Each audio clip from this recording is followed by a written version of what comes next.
Well, it looks like we have once again found ourselves outside of the swamp and hiking up through the mountains. Welcome back to the swamp, and welcome if you're new, my friends. Today I'm going to be sharing some creepy and allegedly true mountain horror stories that'll freak you out tonight. As usual, if you have a story that you would like to share in a future episode, be sure to submit your story at swampdweller.net or the email you can find in the description down below. I would love to share your story with everyone here in the swamp. It's stories like yours that help keep this show going on a daily basis. If you're new to the swamp, be sure to subscribe and hit that like button and get ready for these creepy and allegedly true mountain horror stories.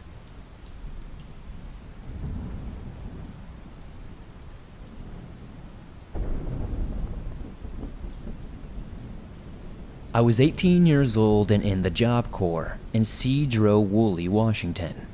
It was late one night and all of us who had become friends were watching movies inside the day room. Me and a guy I became friends with decided to walk outside of the campus to this old mental hospital, I believe.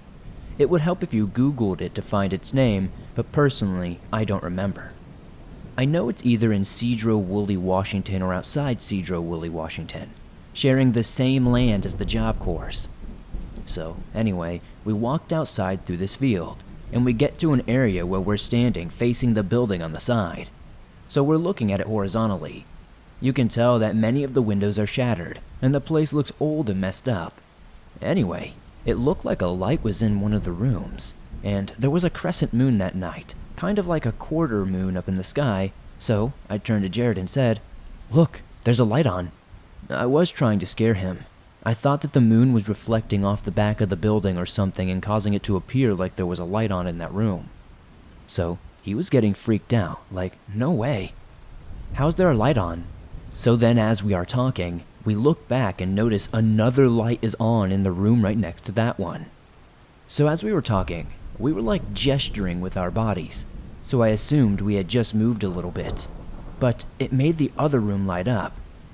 So I started talking to him, and we started to walk back a little bit, and it seemed like my idea was right. Whenever we moved, that light turned off. The other room lit up. So this went on for a little bit when I pushed him back and forth slightly. And it looked like one room that was lit up with this light would go out. Then suddenly, it would look like the other room would light up. So we're standing there, talking.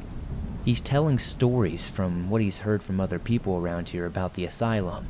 Saying some electric chair was in there in the basement or something, and they used to do lobotomies and all kinds of crazy stuff. Said there's probably ghosts and all that. The whole time I was listening to this nonsense, thinking this was hilarious. So, we both looked back and both rooms were lit up with light, which surprised me because we didn't move at all. Then I looked at him and he looked at me, and we're like, weird. Both the rooms are lit up now. Then we look back in the chambers. They are black, pitch black, no light anywhere. I look back up and the moon is in the same spot and nothing had changed. So I don't understand how both of these rooms were just now all of a sudden lit up at the same time. And then right before our eyes, they both went dark. I don't know if my mind was playing tricks on me, but it looked like I could see a face in the window. Anyway, we went back the next day and looked around the windows to see if there were any lights in there or any signs of anybody that could have been living there or something. And it didn't appear anyone would be living there. The place was trashed, and we're way out in the mountains of Sedro-Woolley, a Job Corps. There's nothing around here. It was extraordinary, and we were at such a distance that if there was a person there, there's no way they could have been able to hear our conversation to try to play along. The way the room lit up, it just didn't seem like a flashlight or anything natural, and it definitely wasn't the moonlight.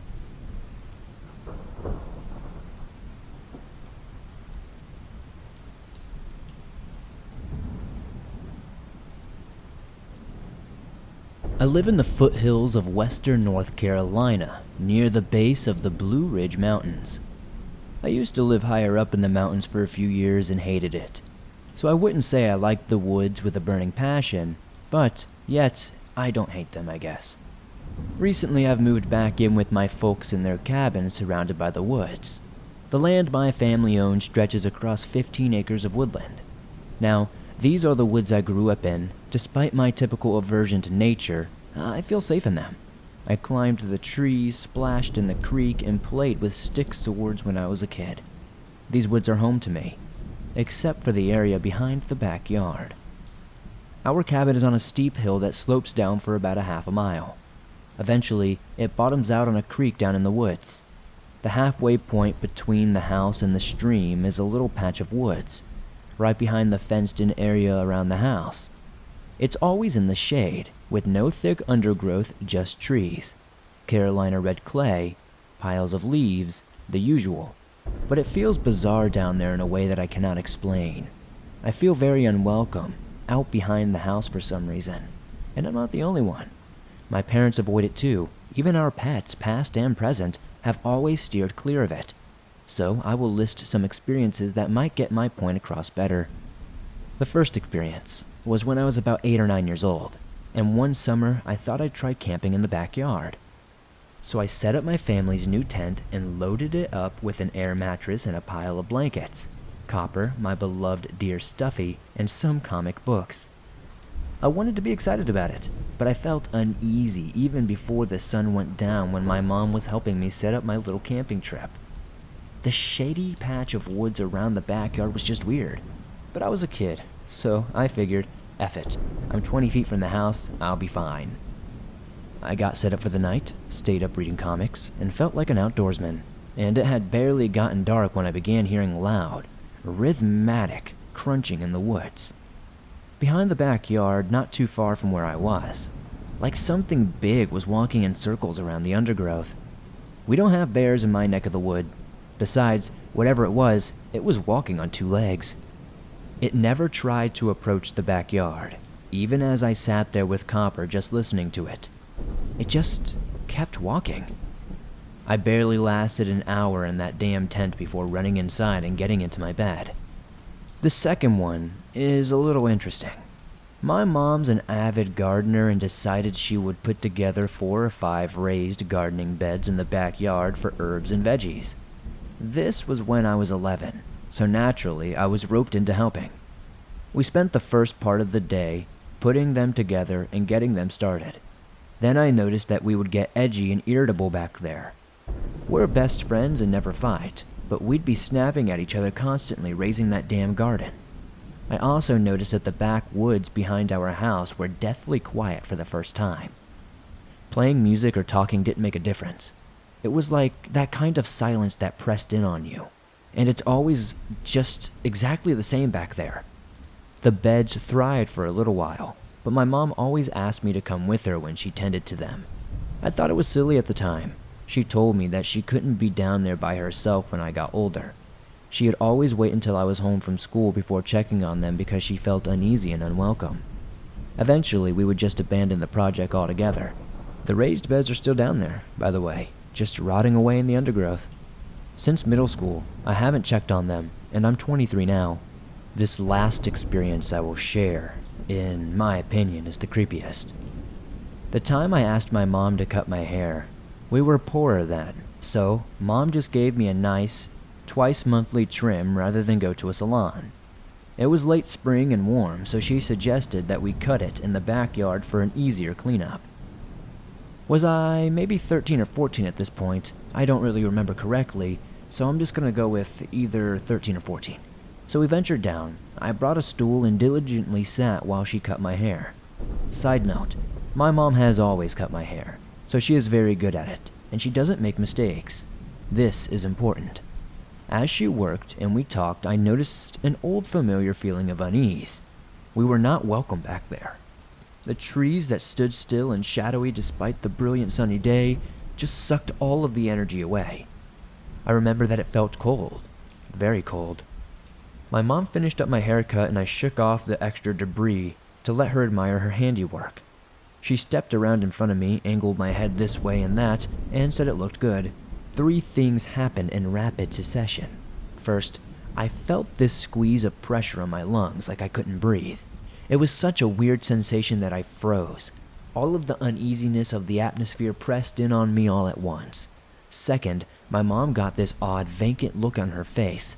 I remember her smile fading and her eyes going a little glassy like she was lost in thought. And then she reached out with the scissors, still making this blank expression, and snipped a deep cut into the skin right above my eye. I freaked out, screaming. I jumped off the stool and backed away. At the same time, she seemed to gather herself again, and she was almost in tears. She repeatedly apologized, not even bothering to take anything with us as we ran back to the house to treat the cut and stop the bleeding. I still have a little scar there, and she's never forgiven herself for it. There wasn't even any hair hanging over my eye either. I had a pixie cut at the time. So yeah, these are a few weird experiences that make me avoid the backyard now.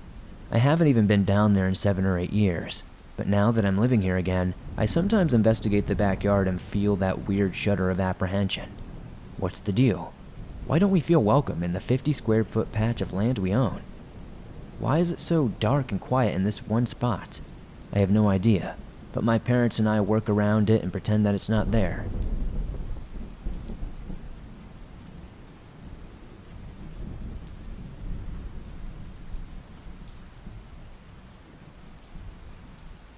I lived in Utah for a year now, and I've got to say it's the most beautiful state, in my opinion. Mountain ranges, valleys, and ski resorts galore, but there is a dangerous side of the wilderness here too, especially in the mountains. I've lived in multiple places in this state, such as Heber, Midway, Provo, St. George, etc. A little bit about me is that I'm an avid angler, and this story takes place in southern Utah. It was the weekend, and my dad often went fishing after a long week's work. We had decided to go to Quail Lake State Park for our weekend trip. A fantastic view of mountains, clear water, and big fish is all we needed. We had gotten there at about 3 to 4 in the afternoon and tossed our lines out. After some time, I thought it was a good idea to find a new spot to be by myself, so I trailed across this creek that followed into the river and then to the lake, traversing over hills, banks, and rocks to see where I'd think I'd have the best luck, and I stumbled upon a little peak out in the water and started setting up my rods. It was 7 o'clock and the sun was setting when I started getting a weird feeling that I shouldn't be there, but I stayed anyway. Nature around me soon started getting quiet, and the occasional car passing across the lake, but I had blown it off thinking I came here to fish and relax, trying not to stress myself out. My dad texted me saying it was time to go. I checked my phone for the time and 2 hours had already passed. The sun was past to set and no moonlight. So I started packing and went on my way hiking back over the hills and banks. On the trail to that spot, a lengthy rock bank with tall trees in the water caved into each other like a swamp that I crossed to get there. On the way back to the car, I had come to realize that that part of the trail had a massive splash, like someone had jumped in front of me in those trees, like full force. I could see the ripples come to shore, and there was no way anything smaller than 130 pounds made that disturbance in the water. It creeped me out, but I blew it off as a branch falling or something like that, as there were a lot of waterlogged trees that had been rotted. So I kept trucking along. Not even 5 seconds later, there were more sounds of something trudging through the water, and it sounded like it kept getting closer. The moment that happened, I snapped my head around with my flashlight and the noises instantly stopped. I then remembered my knife that I had on me and pulled it out, yelling at whoever or whatever was making that noise to not come near me. I sat for days, scanning the trees, waiting for whatever it was to charge me, but nothing happened. I kept walking back past that rock bank, and almost as soon as I got off that bank, the splashes came back, but way closer than before. I started running, and whatever was following me stayed on my tail, but every time I looked back, there was nothing but waves from it. I had then crossed the creek like I had done before, coming to the hill straight up to where my dad had parked a million times. I stopped and turned around to get a good look at whatever this thing was finally, and there was no more splashing, no more ripples, and I saw nothing. But what has me questioning my sanity is that I could only hear water falling off the body of whatever was following me. I was scanning the rest of the trees and the bank and never saw a thing. I quickly turned around, ran up to the hill, got into the car, and told my dad to drive. I told him what happened, and to no surprise, he didn't believe me at first until I told him the whole story and how serious my demeanor was. I still occasionally go out to Quail Lake, and I still haven't seen anything close to that experience. It's not only a story, but one of these things that sticks out to me the most. It still leaves me wondering who or what was with me that night.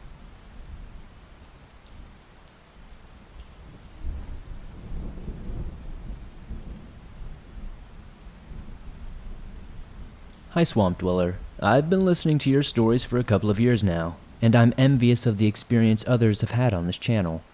So to give you some background, I'm from South Africa. I'm a 26-year-old female, and the people here aren't as rich as many other cultures worldwide.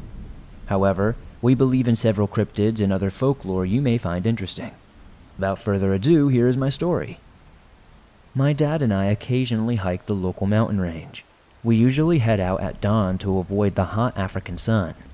My dad called and said he wanted to do a night trail this time. He is an ex-cop, so nothing freaks him out. I agreed and decided to leave my phone in the car as we pulled up to the nature reserve's parking lot. Dust clouded the air, which is expected this time of year. I wish I had taken my phone with me. God, I was so stupid. We hiked for about 4 miles up a steep slope and over a cliff. I was exhausted, but my dad looked like he was barely breaking a sweat. Suddenly, we hear someone cry out for help.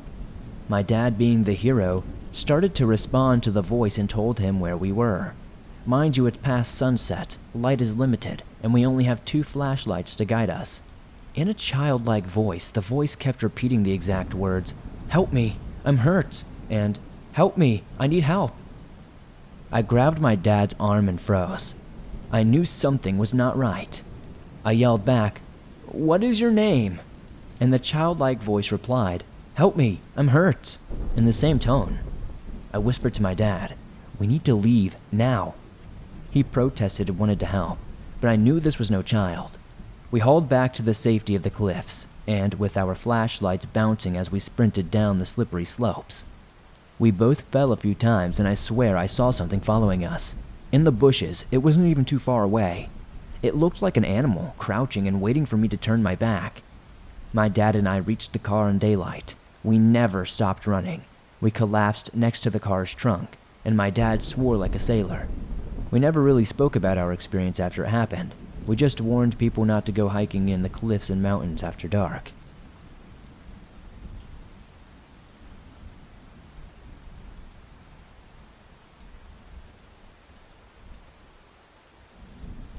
I'm a 17-year-old guy currently living in Phoenix, Arizona. Around 6 months ago, this incident took place on an overnight trip into the Superstition Mountains, about an hour's drive east of Phoenix. I'm not going to specify the exact trail because I've been doing this a long time and I know enough what happens when you post things on the internet. Whether it's a golf course, abandoned mine, ghost, or whatever it may be, people usually come flocking with a lot of trash and loud music. Anyway, this trail I was taking was an 8-mile loop through a canyon, a simple in-and-out overnight trip.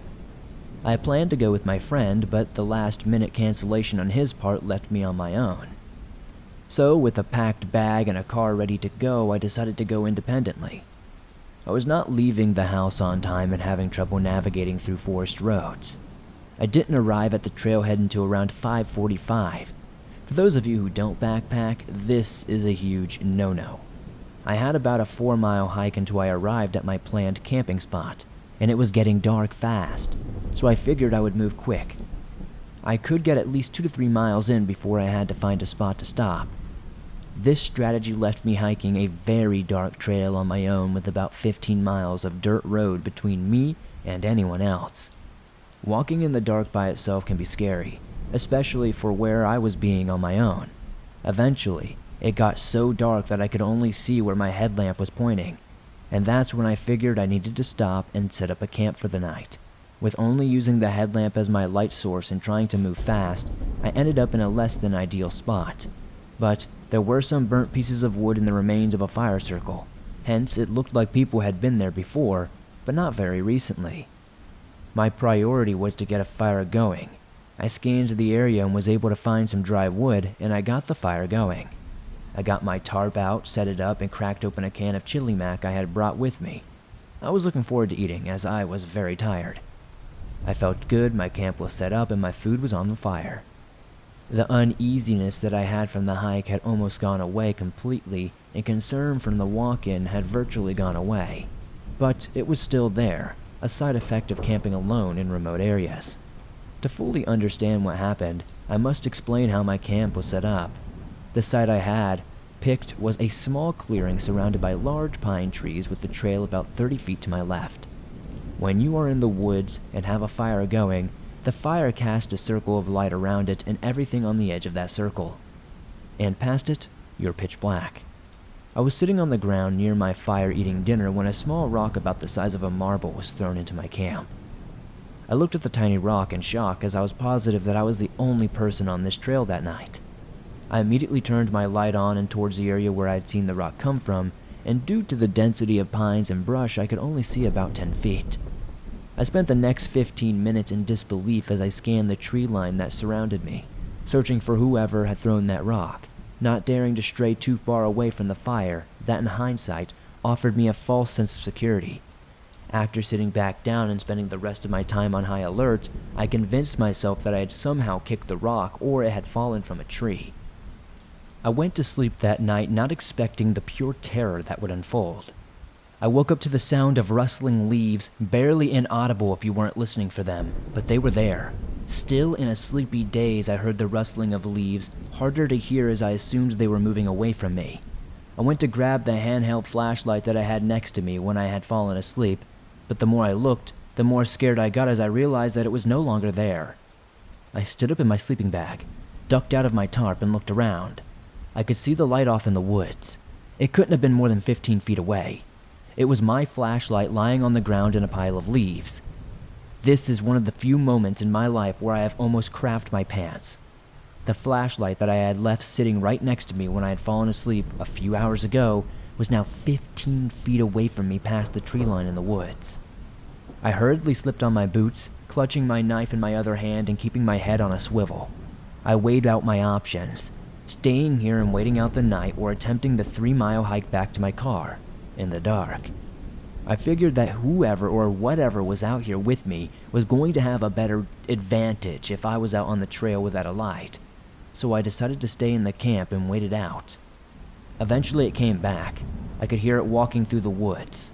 It was far off, but I could listen to it. It sounded like someone leisurely walking by, like they were on a stroll without a care in the world. Sometimes it would wander too far away and I would lose the sound of its steps, but then an hour later, maybe 2, it would return still faint as ever. This went on for 3 or 4 hours until I listened to the steps get closer and closer until they were easily 7 feet away from me. The fire had been tiny as I had run out of wood in my pile. The footsteps stopped and everything went silent. I sat there for 2 hours, clutching a knife in my hand, praying for 2 hours, taking the knife into my other hand and praying that I would hear nothing else. I stayed like that until the sun cast enough light to see that I was alone at my campsite. I packed my things up and speed walked the hell out of there. I did a record 3-mile hike. I arrived at the empty dirt road where my car was parked and nearly sprinted to it as I unlocked my Subaru, jumped in and drove, and didn't stop until I was at least 20 miles away. I had stopped at a gas station in Apache Junction to buy a Red Bull, mostly just to see and talk to another human being.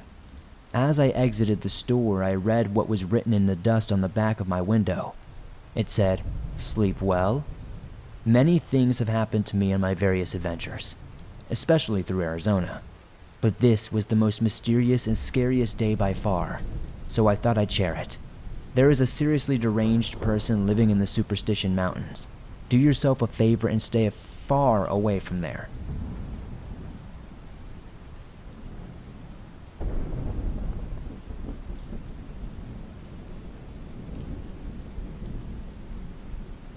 Thanks for listening to these creepy and allegedly true mountain horror stories that'll freak you out tonight. If you have a story that you would like to share in a future episode, be sure to submit your story at swampdweller.net or the email you can find in the description down below.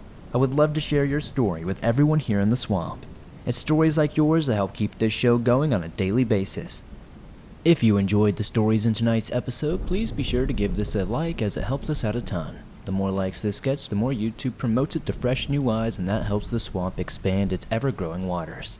If you're listening to this on Spotify or Apple Podcasts, please be sure to give this a 5-star rating over there as it helps us out a ton, and it's very much appreciated.